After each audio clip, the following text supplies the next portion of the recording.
श्रीमती प्रियंका गांधी वाडा।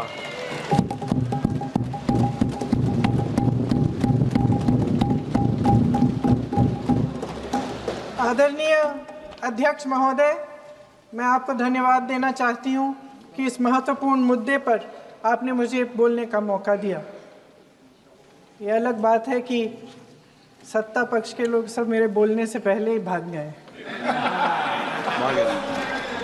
आइए आइए, आपको देख के मैं खुश थी कि आप वापस आ गए। सबसे पहले मैं उन सैनिकों, उन जवानों, उन अफसरों को नमन करना चाहती हूँ जो हमारे देश के रेगिस्तानों में, हमारे देश के घने जंगलों में, बर्फीले पहाड़ियों पे हमारी देश की रक्षा करते हैं, जो हर पल देश के लिए अपनी जान देने के लिए तैयार रहते हैं। 1948 से लेकर अब तक, जब से पाकिस्तानी रेडर्स ने कश्मीर पे हमला किया, तब से लेकर अब तक हमारे देश की अखंडता की रक्षा करने में उनका बड़ा योगदान है। हमारी आज़ादी अहिंसा के आंदोलन से हासिल हुई, लेकिन जैसे मैंने कहा, उसको कायम रखने के लिए हमारी सेना का बहुत बड़ा योगदान है। अध्यक्ष महोदय, कल मैं सदन में बैठी हुई सबके भाषण सुन रही थी। आदरणीय रक्षा मंत्री महोदय ने बोला, सत्ता पक्ष के कई मंत्रियों ने बोला। 1 घंटे का रक्षा मंत्री जी का लंबा भाषण था। सुनते सुनते एक बात मुझे बहुत खटक रही थी। उसके बाद जब दूसरे भाषण भी सुने आपके सत्ता पक्ष के, तब भी ये बात बार बार मेरे मन में आ रही थी कि सारी बातें कर ली, ऑपरेशन सिंदूर की बात कर ली, आतंकवाद की बात कर ली, देश की रक्षा की बात कर ली, इतिहास का पाठ भी पढ़ा दिया, लेकिन एक बात छूट गई। उस दिन 22 अप्रैल 2025 को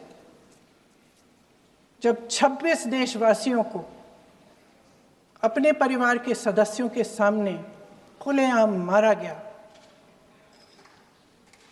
तो ये हमला कैसे हुआ, क्यों हुआ?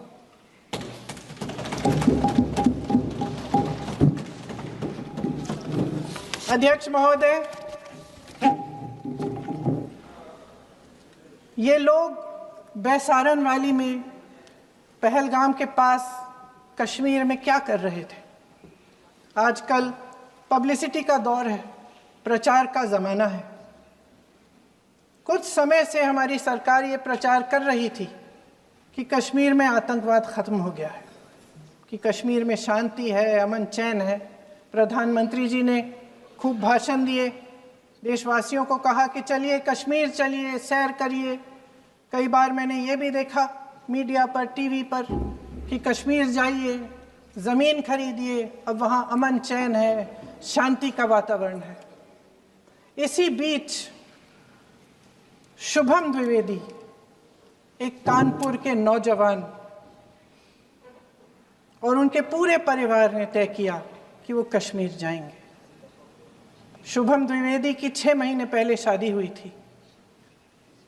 उसकी पत्नी ने कहा कि उनके बीच एक ऐसा रिश्ता था, प्रेम और दोस्ती का ऐसा रिश्ता था कि वो एक दूसरे को बच्चों की तरह हंसाते थे। सोशल मीडिया पर एक वीडियो भी जारी है जिसमें पूरा परिवार एक साथ बैठा हुआ ताश खेल रहा है और ऐसे हंस रहे हैं, ऐसे हंस रहे हैं कि उस वीडियो को देख के किसी का भी दिल टूट जाए कि इस परिवार को इस तरह से उजड़ने क्यों दिया हमने। 22 अप्रैल 2025 को बैसारन वैली में मौसम का मिजाज अच्छा था। जैसे हर रोज़ लगातार 1000 से 1500 लोग वहाँ पहुँचते थे, उसी तरह से उस दिन भी तमाम पर्यटक वहाँ पहुँचे।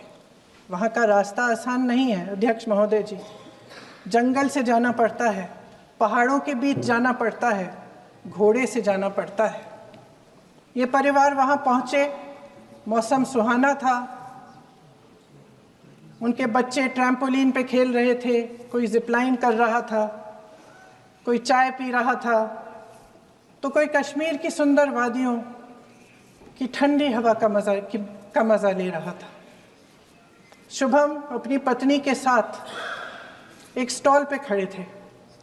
तभी अचानक 4 आतंकवादी जंगल में से निकलते हैं और शुभम को वहीं अपनी पत्नी के सामने मार डालते हैं।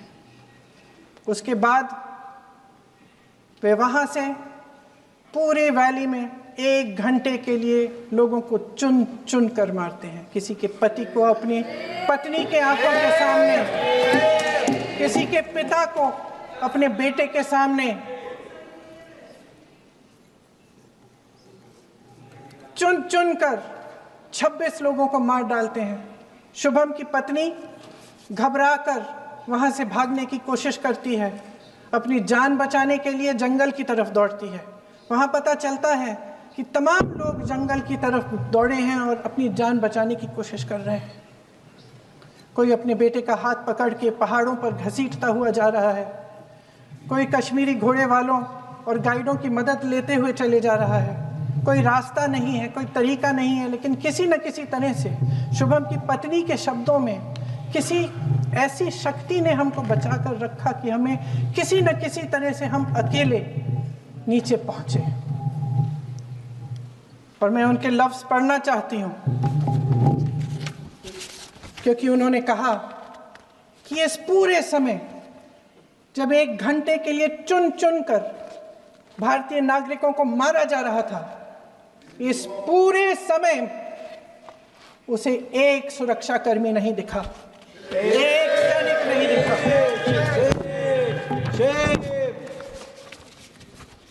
शुभम की पत्नी ने कहा, कोट, मैंने अपनी दुनिया को खत्म होते हुए देखा। अपनी आंखों के सामने एक सिक्योरिटी गार्ड नहीं था। मैं ये कह सकती हूं कि देश ने, सरकार ने हमें वहां पे अनाथ छोड़ दिया था। सिक्योरिटी क्यों नहीं थी वहां?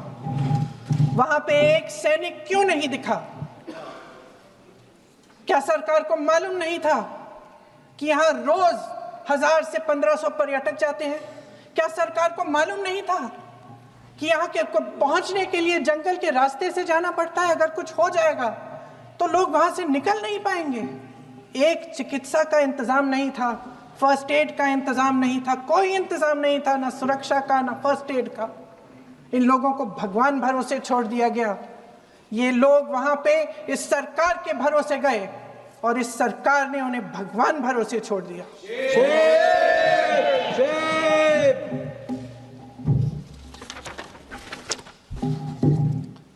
मैं पूछना चाहती हूं, ये किसकी जिम्मेदारी थी? इस देश के नागरिकों की सुरक्षा की जिम्मेदारी किसकी है? क्या इस देश के प्रधानमंत्री की नहीं है? क्या इस देश के गृह मंत्री की नहीं है? क्या इस देश के रक्षा मंत्री की नहीं है? क्या एनएसए की नहीं है? अध्यक्ष महोदय, पहलगाम हमले से सिर्फ 2 हफ्ते पहले हमारे गृह मंत्री महोदय जी कश्मीर गए थे। किस लिए गए थे? जो सुरक्षा की व्यवस्था है इसको देखने के लिए गए थे, इसको रिव्यू करने के लिए गए थे। और उन्होंने वहां कहा कि आतंकवाद पर विजय प्राप्त हुई है। ये 2 हफ्ते पहले है। 3 महीने बाद JNK के गवर्नर साहब एक आम इंटरव्यू में ऐसे ही चलते चलते कह देते हैं कि हाँ, बैसारन वैली में बहुत लापरवाही हुई और इसके लिए मैं जिम्मेदारी लेता हूँ। ऐसे ही चलते चलते, और वो बात होती है, ख़त्म भी वहाँ होती है और वहीं ख़त्म हो जाती है। उनसे जिम्मेदारी ली भी नहीं जाती, कोई सवाल नहीं उठाता, कोई जवाब नहीं देता। अध्यक्ष महोदय, उस हमले की जिम्मेदारी एक आतंकवादी गुट जिसका नाम टीआरएफ है थोड़े दिनों बाद लेती है। कौन है ये टीआरएफ? 2019 में ये गुट बना। 2020 में इसने कश्मीर में आतंकवाद का काम शुरू कर दिया और 2020 अप्रैल 2020 से लेकर 22 अप्रैल 2025 तक इन्होंने 25 आतंकवादी हमले किए। गृह मंत्री महोदय ने जब यूपीए सरकार के समय के आतंकवादी हमले गिने तो लगभग 25 गिनवाए थे अभी अपने भाषण में। इस गुट ने कश्मीर में 25 हमले 2020 और 2025 के अंदर एक पूरी लिस्ट है इन हमलों की। मेरे पास इतना समय नहीं है इसलिए मैं एक एक को नहीं पढ़ना चाहती, लेकिन मैं इतना कहूंगी कि इनमें रियासी का हमला भी था 2024 का, जिसमें 9 लोग मारे गए और 41 लोग घायल हुए। कुल मिलाकर 2020 से लेकर 22 अप्रैल 2025 तक टीआरएफ ने 41 सेना और सुरक्षा कर्मियों की हत्या की, 27 सिविलियन की हत्या की और 54 लोगों को घायल किया था। भारत सरकार ने टीआरएफ को आतंकवादी संगठन का दर्जा कब दिया? 2020 में दिया, 2021 में दिया, 2022 में दिया, 2023 में दिया। 3 साल बाद, 3 सालों के लिए ये आतंकवादी गतिविधियां कर रहे हैं और आप इनको आतंकवादी संगठन तब कहते हैं 2023 में? इसकी क्या वजह थी? ये सब सरकार के संज्ञान में था और आप मुझे बताना चाहते हैं, सत्ता पक्ष के नेता बताना चाहते हैं कि ये सब आपके संज्ञान में था, लेकिन कोई भी एक ऐसी एजेंसी नहीं है हमारी सरकार की जिसको पता चला कि ऐसा हमला, ऐसा भयानक हमला होने जा रहा है हमारे देश में, कि पाकिस्तान में बैठे हुए इस हमले की योजना बन रही है कि हम भारत जाके हैवानियत करेंगे, 26 लोगों को मार डालेंगे और हमें पता ही नहीं है। क्या ये हमारी एजेंसियों की विफलता है कि नहीं है? ये बहुत बड़ी विफलता है, ये एक बहुत बड़ी विफलता है। जानते थे कि ये गुट है, जानते थे कि 5 सालों से ये आतंकवादी हमले कर रहा है, अध्यापकों को मारा, आर्मी के बड़े बड़े अफसरों को मारा, आम जनता को मार डाला, पुलिस वालों को मार डाला, और आप इन पे निगरानी नहीं रख रहे थे। और ये जो एजेंसियां हैं इनकी जिम्मेदारी कौन लेगा? क्या आईबी चीफ ने अपना इस्तीफा दिया? क्या किसी ने इस्तीफा दिया? गृह मंत्री जी के कार्य क्षेत्र में आता है इंटेलिजेंस ब्यूरो। क्या गृह मंत्री जी ने इस्तीफा दिया? इस्तीफा छोड़िए, जिम्मेदारी ली।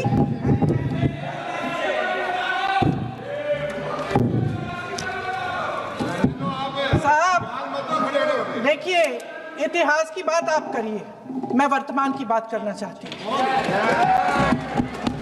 आपको तो एक बहाना चाहिए, आपको तो एक बहाना चाहिए। पूरे परिवार का नाम गिनवा देते हैं। अरे अपनी जिम्मेदारी खुद लीजिए। 11 सालों के लिए तो सत्ता में आप हैं। अपनी नेहरू को छोड़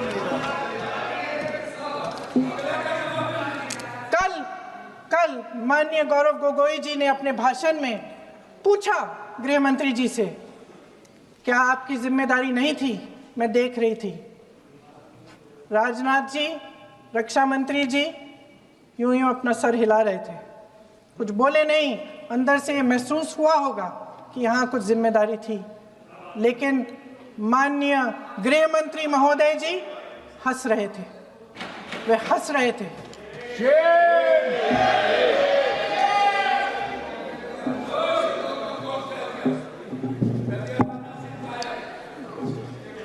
अध्यक्ष महोदय, कल सत्ता पक्ष और आज भी सत्ता पक्ष के नेताओं ने 2008 के मुंबई के हमलों का जिक्र किया, बार बार कहा कि मनमोहन सिंह जी की सरकार ने कुछ नहीं किया। ये तो जानकारी होगी ना कि उसी समय जब वो आतंकवादी हमला चल रहा था तभी उन आतंकवादियों को मार डाला था, एक बचा था और उसको भी फांसी दे दी थी 2012 में। महाराष्ट्र के मुख्यमंत्री ने इस्तीफा दिया। देश के गृह मंत्री ने जिम्मेदारी लेकर इस्तीफा दिया। एक जवाबदेही थी पब्लिक के प्रति, एक जवाबदेही थी इस देश की जनता के प्रति, इस देश की धरती के प्रति।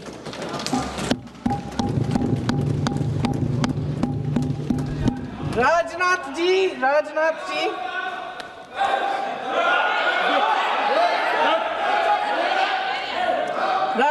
जी तो पुलवामा, उरी और पठानकोट के समय गृह मंत्री रहे थे।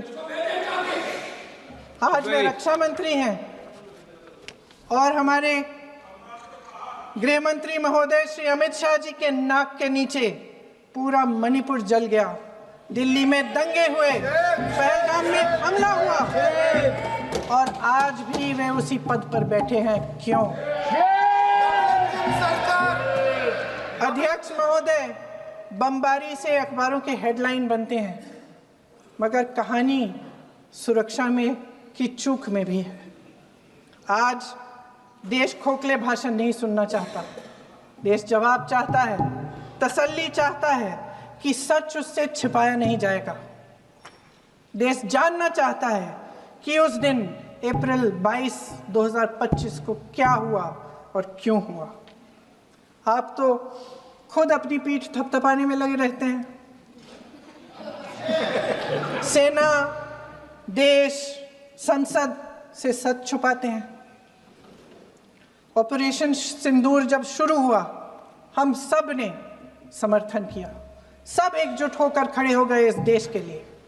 दोबारा होगा, दोबारा खड़े हो जाएंगे। अगर हमारे देश पे हमला होता है तो यहाँ इस सदन में किसी भी पार्टी का हो, कोई भी हो, सब आपका समर्थन करेंगे। और हमें अपनी सेना पर गर्व है कि उन्होंने इस बार भी दृढ़ता से लड़ाई लड़ी, धैर्य से लड़ाई लड़ी, वीरता से लड़ाई लड़ी। लेकिन इस ऑपरेशन का सिंदूर का क्रेडिट, उसका श्रेय तो हमारे प्रधानमंत्री जी चाहते हैं। सही भी है, ठीक है, सही है, श्रेय ले। ओलंपिक्स में हमारा मेडल आता है, उसका भी श्रेय लेते हैं। लेकिन सिर्फ श्रेय लेने से नहीं होता नेतृत्व, जिम्मेदारी भी लेनी पड़ती है।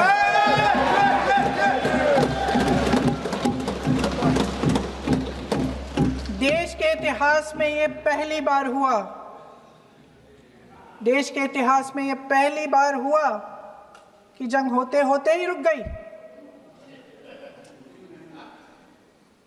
गई है जी। और इस रुकावट का ऐलान हमारी सरकार, हमारी सेना नहीं करती, अमेरिका के प्रेसिडेंट करते हैं, अमेरिका के राष्ट्रपति करते हैं। ये हमारे प्रधानमंत्री महोदय की गैर जिम्मेदारी का सबसे बड़ा प्रतीक है। आज गृह मंत्री जी ने इस बात पर उल्लेख किया। उन्होंने कहा, उनके शब्दों में उन्होंने कहा कि पाकिस्तान के पास शरण में आने के बजाय कोई चारा ही नहीं था। आपने शरण दिया क्यों? वो आते हैं आपके देश के अंदर, लोगों को मार डालते हैं और आप उनको शरण दे रहे हैं। क्यों दिया शरण? इसका जवाब क्यों नहीं दिया एक भी भाषण में? जैसे ये बात उठी, शरण की बात की, हमारे गृह मंत्री जी ने इतिहास में चले गए। नेहरू ने क्या किया, इंदिरा गांधी ने क्या किया, यहां तक कि मेरी मां के आंसुओं तक चले गए। लेकिन इस सवाल का जवाब नहीं दिया कि ये सीज फायर हुआ क्यों, ये जंग रुका क्यों, और तब क्यों रुका जब दुश्मन के पास कोई चारा नहीं था हमारे श्रेय में आने के बजाय? क्यों रुका ये जंग? इसका जवाब नहीं दिया। धन्यवाद। आप देंगे?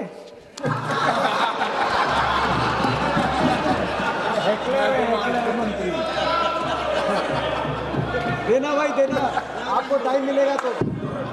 टाइम नहीं मिलेगा आपको शायद। वैसे महोदय, मेरी माँ की आंसू की बात किए, मैं इसका जवाब देना चाहती हूँ। मेरी माँ के आंसू तब गिरे जब उनके पति को आतंकवादियों ने शहीद किया, जब वे मात्र 44 साल की थी। और आज अगर मैं इस सदन में खड़ी हूं और उन 26 लोगों की बात कर रही हूं, मैं इसलिए कर रही हूं क्योंकि मैं उनका दर्द जानती हूं, महसूस करती हूं।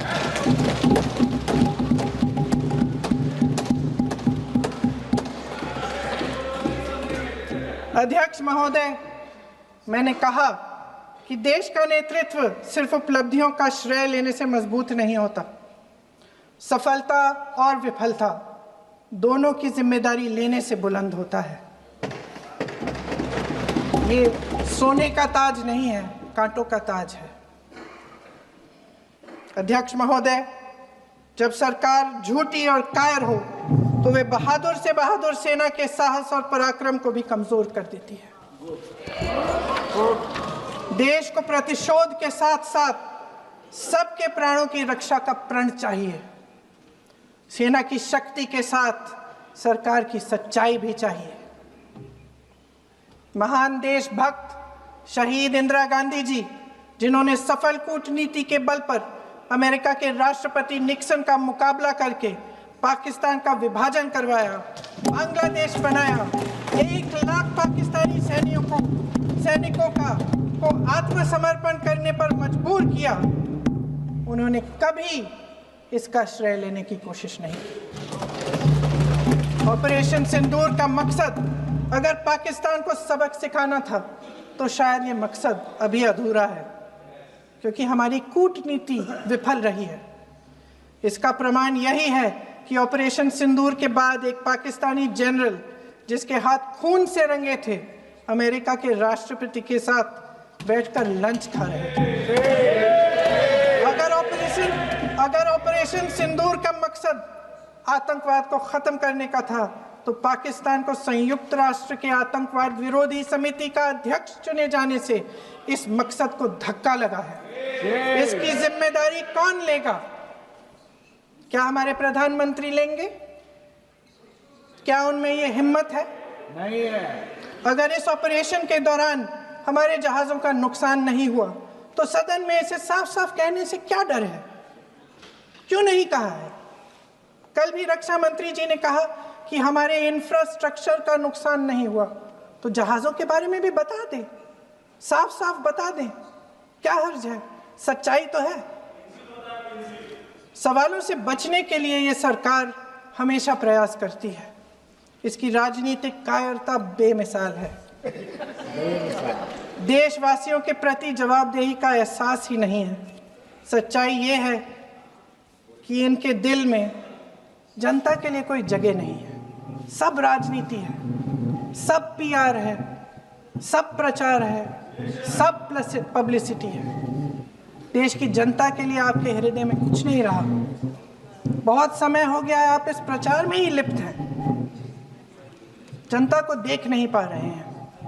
जी माननीय, जो पहलगाम में हुआ, खत्म करती हूँ, जो पहलगाम में हुआ उससे हर एक देशवासी के दिल पे चोट पहुंची है। हिमांशी नारवाल की गुहार ने हम सबको शर्मिंदा किया है। इसीलिए मैं आज यहाँ खड़े हुए एक आखिरी बात करना चाहती हूँ।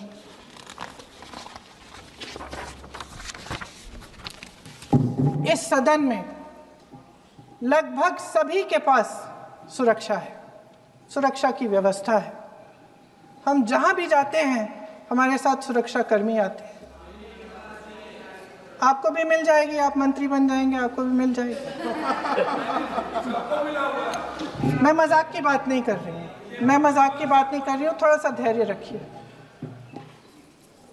उस दिन पहलगाम में 26 परिवार उजड़ गए।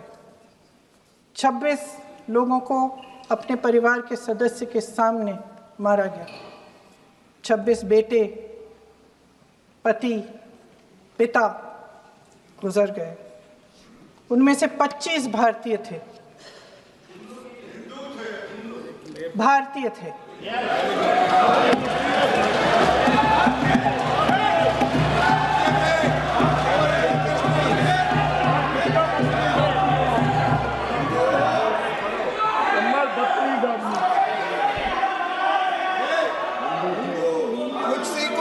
जितने भी लोग बैसारन वैली में थे और जो 25 भारतीय मारे गए, उनके लिए कोई सुरक्षा नहीं थी।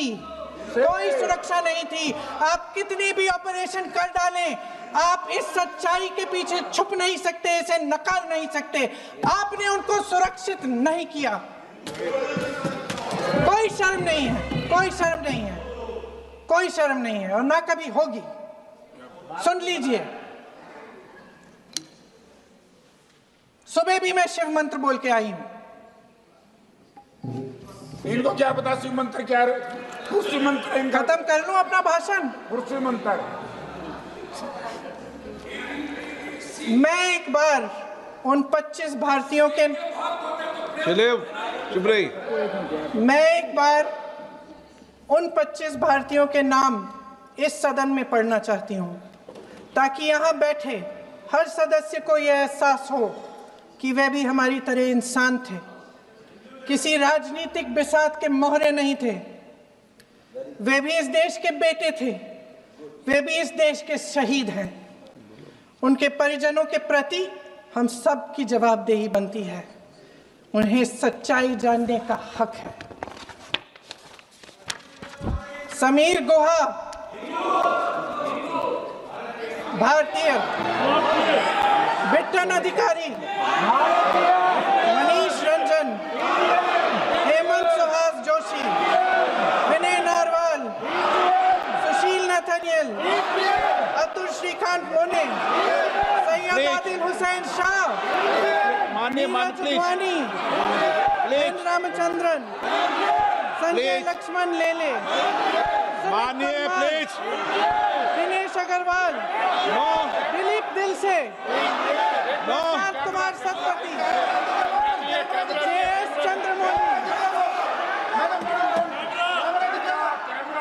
अब आप बोलिए, अब आराम से बोलिए। JS चंद्रमौली, यतीश परमार, S मधुसूदन राव, सदस्य नारेबाजी का सदन नहीं है। शैलेश कलाटिया, ये तरीका ठीक नहीं है आपका। मंजुनाथ राव, कौस्तभ गणबोटे, शुभम द्विवेदी। जय हिंद।